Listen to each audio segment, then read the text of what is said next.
Next we have is question number 111, says anaphase 1 of meiosis is different from anaphase of mitosis, as it shows alignment of chromosomes at equator, which is seen in metaphase, separation of homologous chromosomes towards the opposite poles. This is specifically seen in case of anaphase 1, because homologous chromosomes will separate during meiosis, and meiosis has got this anaphase 1. Okay, this separation of homologous chromosomes won't occur in mitosis.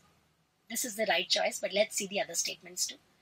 Separation of sister chromatid towards the opposite pole, which happens in anaphase of mitosis. Attachment of spindle fibers from opposite poles to the kinetochores of sister chromatids. Again, it will not distinguish anaphase 1 of meiosis from the anaphase of mitosis. But clearly we can see option number 2 is a distinctive feature which distinguishes anaphase 1 of meiosis, where reductional division will happen, as compared to anaphase of mitosis, which is equational division. Let's take next question here. Next question says, which of the following events occur once in meiosis? Recombination between homologous chromosomes, duplication of centrioles, karyokinases, and metaphasic plate formation. Metaphasic plate will be formed twice. Karyokinases will also happen twice. Duplication of centrioles will also happen twice, because at the end of the day we are needing 4 haploids. What we have learned? We have learned that meiosis will create from one diploid mother cell. What is created? 4 haploid daughter cells are created. So in a way we need 4 centrioles, and we need karyokinases. We will also need metaphasic plate formation, but the recombination between homologous chromosomes, which leads to crossing over, will not happen twice. It will happen only once in meiosis. Therefore, students, the right choice is option number 1. Let me write down here that the answer is option 1.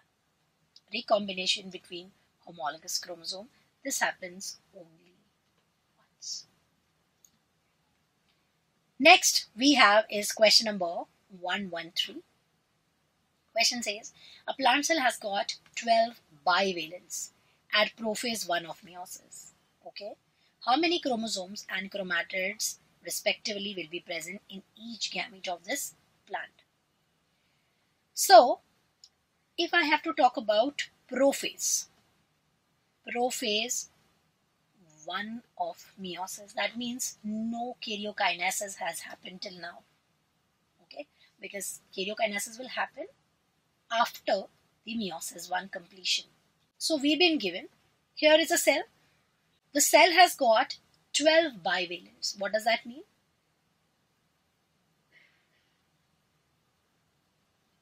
This is one bivalent, one homologous pair. Okay, this is another bivalent. They will do that crossing over, their recombination will happen. Okay, so one comes from the mother side, one comes from the father side. So I can say one is coming from mommy and 1 dash, let us assume, is coming from daddy. 2 dash. Likewise we will have someday 23, and here we will have 23 dash. So how many bivalents? In a normal cell we can say 23 pair, but in the question we've been given how many? So I will delete 23, rather I will choose writing 12. Okay, so we've been given 12 bivalents. Now if I've got 12 bivalents, that means the total number of chromosomes will be 12 into 2, that is 24 chromosomes are present. Okay, now it says how many chromosomes and chromatids are present in each gamete. So we have to talk about the haploid cell. So if I have to talk about haploid cell, gamete, for gamete or for a haploid cell, how many chromosomes I should write down? I will write down 12 chromosomes. Now, as we have read that this cell will form a gamete after doing meiosis II also. At the end of the day, if I have to talk about the number of chromatids, we will have only 12 chromatids. 12 chromosomes will have 12 chromatids. 12 chromosomes will have 12 chromatids. I hope it is clear to you. Don't worry, just remember one thing in your head, that when a cell undergoes meiosis and afterwards when it has got meiosis II, despite of how many number of chromosomes are there, doesn't matter. Every chromosome will be present in the form of this. Only one chromatid. So this is 1 chromosome, 2, 3, 4, up to whatever you want to say. But every one should have a single chromatid after meiosis II. That is the purpose of meiosis II. Separate these two chromatids into separate cells. So I hope this is clear to you. Now let us move on to our next question. Here we have question number 114, which says choose the odd one out with respect to the significance of mitosis. Okay. Growth of an organism, right? To repair the damage and to generate lost body parts. That's also correct. Formation of gametes in haploid organisms. I know most of you might have selected option number 3 as correct choice, but that's not correct, students. Why? Let me tell you. So let us say individual is present, which is haploid. For example, drones. You remember drones in honeybees? So if it is a haploid individual, okay, it is haploid, but the female bees are diploid. So if the drone wants to form gametes, since it is haploid, if it decides to form gametes, gametes will also be N. What do you think? Which process is going to guide formation of gametes? I know most of you have understood where they went wrong. Students, drones, haploid organisms will form gametes by the virtue of mitosis. Okay? Because there cannot be meiosis because the chromosome number is already at half. So this is also a right choice. Now let us see option number 4. Maintenance of chromosome number throughout the generations. That's the job of meiosis, students. That's the job of meiosis. As we know that at the time of gamete formation in diploid individual, the chromosome number is reduced to half. And then what happens? N fuses with N, then restoring back to diploid condition. But who has maintained this chromosome number from 2N to N? That chromosome number, along with different generations, is maintained by meiosis. And here we have to select the odd one out with respect to mitosis. And that's the correct answer. Answer is option number 4. Let's take another question, which is 115.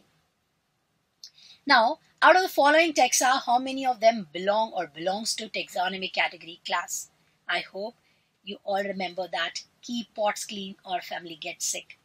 I can write down it for you. Kingdom, keep, pots as in phylum. We'll also have division, division for plants. Clean as in class.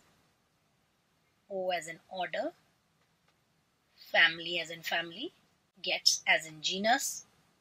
Sick as in species. These were 7 obligate taxonomic categories. Now we have to select out of these how many of them belong to a class. So let me talk about Diptera. Diptera is an order. So I will write down order here. Then Mammalia is a class. Then Dicotyledonea is a class. Poales, anything which has got ales in the end. Ales is a suffix for, yes, it's a suffix for order. Hominidae is a family. Insecta is a class. Solanaceae is a family. Whatever has got AC in the end is a family. Polymenales, another ales, it's an order. Plantae, we know that's a no-brainer, it's a kingdom. Felis. Felis is a genus, or you can also write genera or genus. Mangifera is again a genus, Mangifera indica. Orthopoda is a phylum. Okay. Now, how many of them are classes? Can we encircle them? Yes, so we can see one Mammalia, another is Dicotyledonea, and another one is Insecta. So here we have got 3 classes, and what would be the right choice here? Obviously, option number 3, which is 3. So 3 are classes.